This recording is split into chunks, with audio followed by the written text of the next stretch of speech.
Good morning friends, welcome back to our channel नन भाभी study vlog. तो आज की सुबह मेरी 6 बजे नहीं हुई है। आपको पता ही होगा कि जब बच्चों की छुट्टियां हो जाती हैं तो थोड़ा तो आलस आ ही जाता है, और तो सुबह इतना कुछ काम नहीं रहता। इस वजह से आज मेरी नींद 7 बजे खुली और फिर मैंने अपना सारा काम जल्दी जल्दी से ख़त्म किया। और एक अलग ही खुशी थी आज, क्योंकि आपको आगे आने वाली इसी वीडियो में पता चलेगा कि क्यों खुश थी मैं इतना।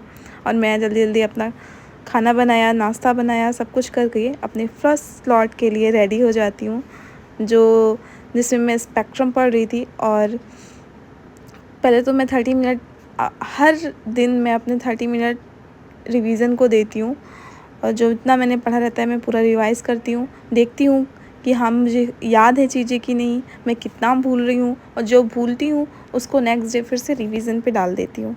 तो ऐसा ही मेरा रिवीज़न का डे पूरा बीतता है। और आज जो है घर में एक कोई आने वाला था जो आपको दिखेगा वीडियो में आगे। और बस मैं यही कहना चाहती हूँ सबसे कि सोचने से कहाँ मिलते हैं तमन्नाओं के शहर, सोचने से कहाँ मिलते हैं तमन्नाओं के शहर, चलना भी ज़रूरी है मंजिल पाने के लिए।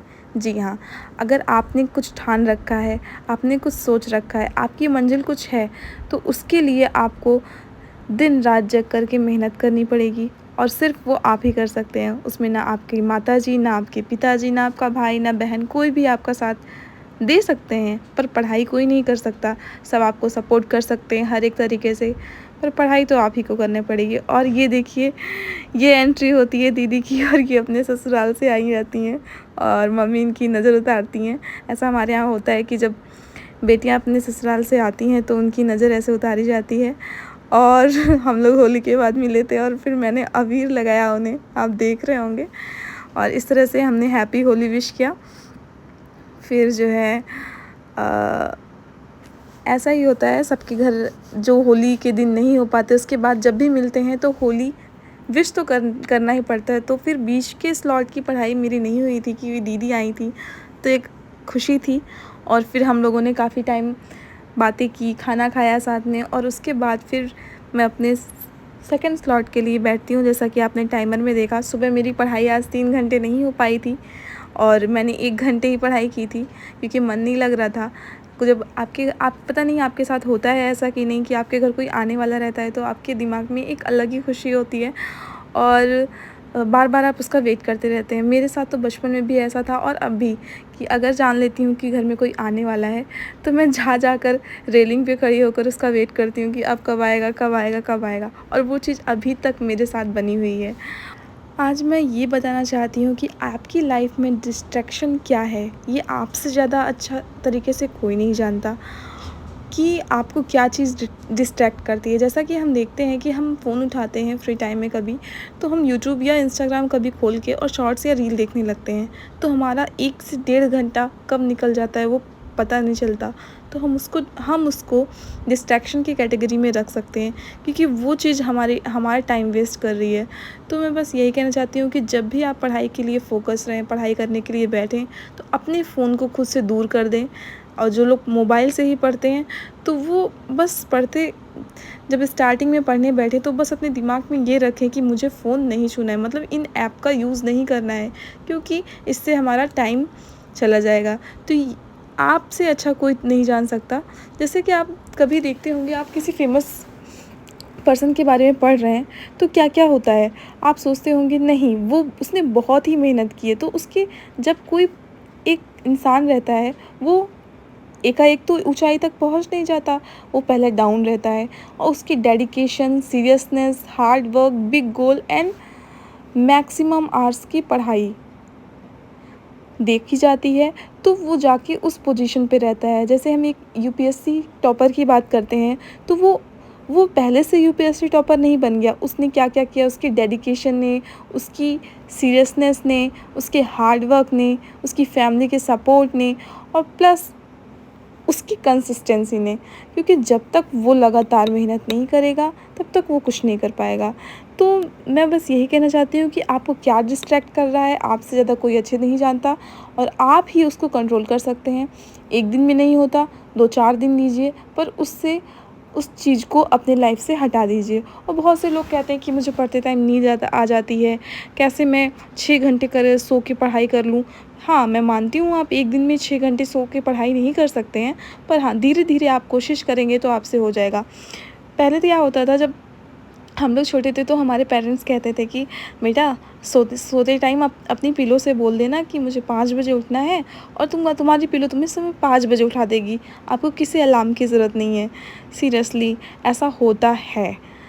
आई डोंट नो कि सबके साथ होता है कि नहीं होता, पर ऐसा होता है, अक्सर होता है कि हम सोते हैं रात को और अपनी पिलो से बोल के सोते हैं, और उस टाइम पे हमारी नींद खुलेगी। अब वो हमारे हाथ में, हम उठते हैं उस टाइम पे कि नहीं, वो तो डिपेंड करता है। और जैसा कि आप वीडियो में देख रहे होंगे, ये मैं रात के टाइम बैठ गई थी पढ़ने, क्योंकि दिन में मैंने बताया था कि दिन में मैंने पढ़ाई नहीं की थी, तो मैंने सोचा कि मैं रात के टाइम अपना पूरा कंप्लीट करूँगी, जितना हो पाएगा उतना करूँगी। और मैं रात को मेरा 4 घंटा 18 मिनट का देखेंगे आप अभी लास्ट में कितना देर में पढ़ाई की है। आज ज़्यादा पढ़ाई नहीं हो पाई, पर ठीक था, जितना था उतने में मैं खुश थी। और मैं यही कहना चाहती हूँ कि पढ़ाई से ज़्यादा इंटरेस्टिंग कुछ भी नहीं है। अगर आप एक स्टूडेंट हैं, अगर आप एक कॉम्पिटिटर हैं और प्रिपरेशन के फ़ेज़ में हैं, तो आपके लिए पढ़ाई से ज़्यादा इंटरेस्टिंग कुछ भी नहीं लगना चाहिए। क्योंकि अगर आप फिज़िक्स के केस में देखेंगे कि न्यूटन ने जब अपना लॉ दिया तो उसको एक स्टोरी के फॉर्म में बताया। बच्चे न्यूटन के लॉ को, तीनों लॉ को तो पढ़ते हैं, पर एक स्टोरी के फॉर्म में मॉडिफाई करके पढ़ते हैं, तो वो तो इंटरेस्टिंग भी हुआ। और केमिस्ट्री के केस में देखा जाए तो पीरियोडिक टेबल की बात होती है, तो उसमें एलिमेंट्स के नेम, मानती हूँ एलिमेंट्स के नेम बहुत टफ़ होते हैं, पर उसको ईज़ी वे में लर्न करने की टेक्निक भी बताई। तो पढ़ाई को देखा जाए, और हम जब पढ़ते हैं तो हम खुद ही शॉर्ट ट्रिक्स बना लेते हैं, हमें किसी की ज़रूरत नहीं पड़ती, और हम खुद अपने आप शॉर्ट ट्रिक्स बना के पढ़ते हैं। तो हम चाहें तो पढ़ाई से ज़्यादा इंटरेस्टिंग कुछ भी नहीं हो सकती है।